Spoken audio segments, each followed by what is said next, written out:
એક ઝાડથી બચી 55 જિંદગી।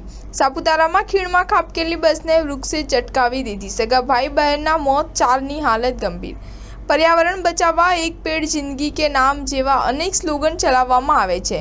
તેમાં પણ ગરમીનું પ્રમાણ વધતા હવે વૃક્ષની કિંમત સમજાવવા લાગી છે।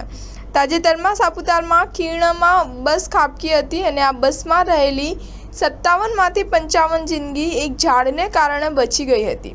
રવિવારની સાંજે સાપુતારામાં માલેગામ ખાતે યુ ટર્ન પર ઓવરટેક કરવા જતા સુરતના 57 પર્યટકો ભરેલી બસ પલટી મારી ગઈ હતી, જેમાં વિન્ડો સીટ પર બેસેલા 3 વર્ષીય ભાઈ અને 7 વર્ષીય બહેનનું ફંગોળાઈ બહાર ફેંકાતા મોત થયું હતું, જ્યારે 28 લોકોને ઈજા થતાં તેમને નજીકના સામગાહાન CHC સેન્ટર ખસેડાયા હતા, જેમાં 4 લોકોની હાલત ગંભીર થતાં આહવા હોસ્પિટલ રિફર કરાયા હતા, જ્યાંથી 7 જેટલા ઈજાગ્રસ્તોને સુરત સિવિલ હોસ્પિટલ ખસેડવામાં આવ્યા હતા।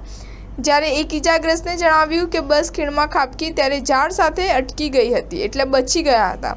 સુરતથી ગત શનિવારે રાત્રે વરાછાના બાપા સીતારામ ટ્રાવેલ્સની બસ સગ્રામપુર પાસેથી સાપુતારા માટે ઉપડી હતી। સાપુતારામાં સહેલગાહ કરી રવિવારે સાંજે પર્યટકો સુરત રવાના થયા હતા। સાપુતારાથી 2 કિલોમીટરના અંતરે બસના ચાલકે ઓવરટેકની લાઈમાં સ્ટીયરિંગ પરથી કાબુ ગુમાવી દીધો હતો, જેથી બસ ખીણમાં ઉતરી ગઈ હતી અને પલટી મારી ગઈ હતી।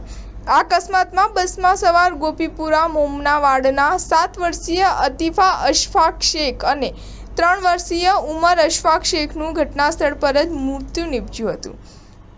28 લોકોને ઈજા થતાં તેમને નજીકના સામગાહાન CHC સેન્ટર ખસેડાયા હતા, જેમાંથી 4 લોકોની હાલત ગંભીર થતાં તેમને આહવા હોસ્પિટલ રિફર કરાયા હતા, જ્યાંથી 7 જેટલાને સુરત સિવિલ હોસ્પિટલમાં ખસેડવામાં આવ્યા હતા અને 33 પર્યટકોને બીજી બસમાં સુરત મોકલવામાં આવ્યા હતા।